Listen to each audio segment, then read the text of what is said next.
સુરતના લિંબાયતમાં ચિયા ગેંગને પોલીસે પાઠ ભણાવ્યો છે। લિંબાયત વિસ્તારની ચિયા ગેંગનો પોલીસે વરઘોડો કાઢ્યો છે અને સરઘસ કાઢવામાં આવ્યો છે। તો મારામારી હપ્તાખોરી સાથે જાહેર હથિયાર લઈને લોકોમાં રોફ જમાવતી આ ગેંગની દાદાગીરી વધી ગઈ હતી।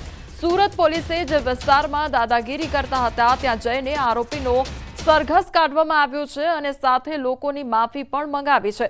જાહેરમાં હાથ જોડી માફી માંગવા સાથે કાન પકડી પોલીસે આ ગેંગની ભાઈગીરી ઉતારી દીધી છે। તો આ ગેંગનું સરઘસ કાઢવામાં આવ્યું હતું। સતત તેમના દ્વારા દાદાગીરી કરવામાં આવી રહી હતી અને તેમની શાન ઠેકાણે લાવવા માટે આ પાઠ પોલીસ દ્વારા ભણાવવામાં આવ્યો છે।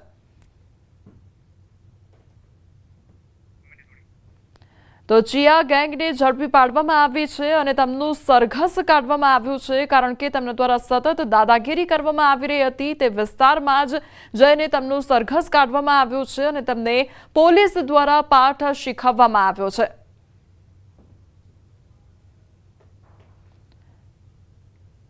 તો ઘાતક હથિયારો બતાવીને લોકો સામે દાદાગીરી કરતી હતી આ ગેંગ અને ચિયા ગેંગ આ ગેંગનું નામ છે। ત્યારે તેમનું સરઘસ કાઢવામાં આવ્યું છે। હવે સુરતની વાત કરવામાં આવે તો સુરત પોલીસે અસામાજિક તત્વો સામે હવે લાલ આંખ કરી છે। કેટલાક વિસ્તારોમાં પેટ્રોલિંગ કરીને કડક કાર્યવાહી કરી છે।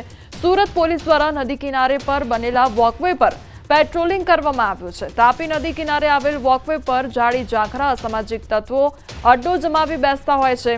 આવો અસામાજિક તત્વો દૂર કરી અસામાજિક દૂષણ દૂર કરવા પોલીસ સતત પેટ્રોલિંગ કરી રહી છે। તો સતત પોલીસ દ્વારા પણ પેટ્રોલિંગ કરવામાં આવી રહ્યું છે। જે અસામાજિક તત્વો દ્વારા પોતાનો અડ્ડો જમાવી દેવામાં આવતો હોય છે તે દૂષણને સમાજમાંથી દૂર કરવા માટે હવે પોલીસ દ્વારા સતત પેટ્રોલિંગ કરવામાં આવી રહ્યું છે। તો અસામાજિક તત્વો સામે પોલીસ દ્વારા લાલ આંખ કરવામાં આવી છે અને અસામાજિક તત્વોનો ત્રાસ દિવસે ને દિવસે વધી રહ્યો છે। તેનો દૂર કરવા માટે જ પોલીસ દ્વારા સતત પેટ્રોલિંગ થઈ રહ્યું છે। તો સુરતના જહાંગીરબાદમાં પોલીસનું સઘન પેટ્રોલિંગ હાથ ધરવામાં આવ્યું છે। સ્થાનિકોની રજૂઆત બાદ હવે પેટ્રોલિંગ વધારી દેવામાં આવ્યું છે। લારી ગલ્લાના ત્રાસની પોલીસને રજૂઆત કરવામાં આવી હતી। અસામાજિક તત્વો માદક પદાર્થોનું વેચાણ કરતા હોય છે। શંકાસ્પદ વ્યક્તિઓની પોલીસે પૂછપરછ પણ હાથ ધરી છે। તો સુરતમાં અસામાજિક તત્વોનો ત્રાસ વધ્યો છે તેને લઈને હવે પોલીસ દ્વારા સઘન તપાસ હાથ ધરવામાં આવી રહી છે। સતત પેટ્રોલિંગ કરવામાં આવી રહી છે। તો સ્થાનિકો દ્વારા અનેકવાર રજૂઆત કરવામાં આવી ત્યારબાદ હવે પેટ્રોલિંગ વધારી દેવામાં આવ્યું છે। તો એક તરફ લારી ગલ્લાના ત્રાસની રજૂઆત પણ સ્થાનિકો દ્વારા કરવામાં આવી છે। તો અસામાજિક તત્વો માદક પદાર્થોનું વેચાણ કરતા હોવાના આક્ષેપ પણ કરવામાં આવ્યા છે। સુરતમાં વેપારીનું અપહરણ બાદ છુટકારો આપવામાં આવ્યો છે। અપહરણકારો વેપારીને છોડીને ફરાર થઈ ગયા છે।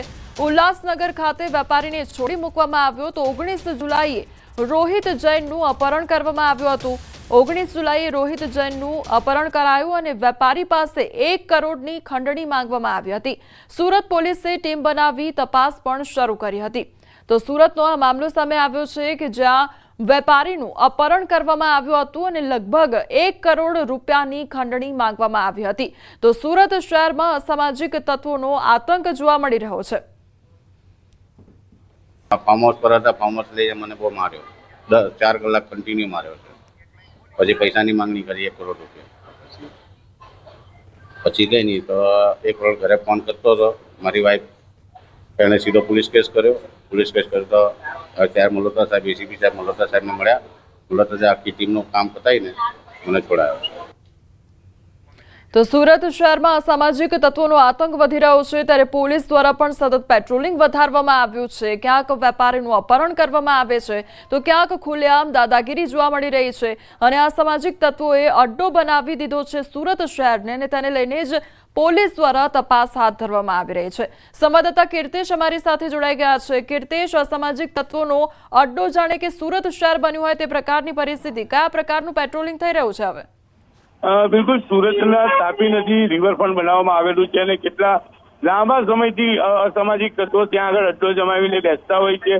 ત્યાં વોકિંગ કરવા આવતા લોકોને હેરાન પરેશાન કરતા હોય છે, જેને લઈને પોલીસે છેલ્લા કેટલાક દિવસોથી વોકિંગ એરિયામાં પેટ્રોલિંગ વધારી દીધું છે। ખાસ કરીને બાઇક ઉપર પોલીસ દ્વારા પેટ્રોલિંગ કરવામાં આવે છે, ડ્રોન દ્વારા પેટ્રોલિંગ કરવામાં આવે છે, કારણ કે તાપી નદીના કિનારે બનેલા વોકવે જાડી ઝાંખરાનું પ્રમાણ વધારે છે। એટલે કે અસામાજિક તત્વો કોઈ પણ ગુનો કરીને અહીંયા સંતાઈ શકે તે પ્રકારની સ્થિતિ છે।